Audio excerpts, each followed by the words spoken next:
Waiting 3 years to hear about a mistake that was made that has been corrected, but you still haven't done anything about it. That tri-state woman stuck footing the bill after a major tax form mix-up. The IRS website says it currently has more than 10 million unprocessed individual tax returns dating back to 2021 alone. Now, it usually only has about 1 million outstanding returns going into tax season. Right. So experts say those delays and other systemic issues in the IRS are keeping some marginalized people stuck in poverty, especially Black Americans. Now, reporter Monique John shows us how a local woman's finances and health have been suffering because of these delays, and her warning to other vulnerable taxpayers. 64-year-old Yvonne Howard thought she would spend her days in retirement enjoying a quiet, modest life in Avondale. It was supposed to be a pleasant change of pace from her hectic old job and a chance for her to focus on her health.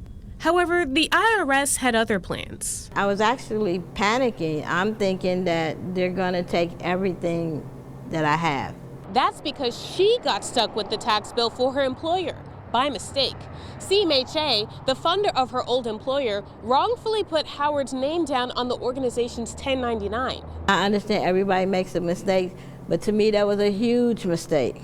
Even though CMHA admitted to the error, the IRS told Howard she would have to pay $29,000. This happened back in 2019. The IRS still hasn't processed her claim to correct the bill. This is 2022 and you still processing? Come on, and I understand you're short-staffed or whatever, but I don't think this should be going on this long. Howard says she suffered from 2 heart attacks due to the stress of the situation and had less than $10,000 in her savings account at the time of the mix-up. Her demand to the IRS? And the stress that they've caused me and the medical bills that I've racked up because of a lot of the stress, I feel that between them and CMHA, there should be some kind of compensation. What's behind the delays? Howard's lawyer, David Wolfrosh at the Legal Aid Society of Greater Cincinnati says, the IRS has been underfunded for the better part of a decade now.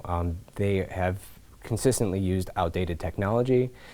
They are understaffed. The pandemic has just made that worse. The Center on Budget and Policy Priorities reports the IRS budget has dropped by 20% since 2010. Its workforce has declined by about 30% in the same time period. As a result, Wolfrosh says marginalized people are kept waiting for returns and tax credits meant to take them out of poverty. They can't afford a professional to assist them with this, which would maybe make that process move a little bit quicker. So unfortunately, again, we see a system where people are supposed to receive these tax credits in a timely fashion to lift them above the poverty line, but they can't simply because they can't afford the time or the resources to do that. Wolfrosh goes on to say that race plays an important factor. He sees people of color disproportionately struggling in their dealings with the IRS in the Southwest Ohio area. 61% of the Legal Aid Society's clients are Black. Make sure you pay attention to every document that comes from the Internal Revenue. Once that information gets destroyed or submitted wrongly, you're going to be in the situation that I'm in. Waiting 3 years to hear about a mistake that was made that has been corrected, but you still haven't done anything about it. In Avondale, Monique John, WCPO 9 News. You should know Monique reached out to the IRS office on Main Street for a comment. They said they would need at least 4 weeks to respond.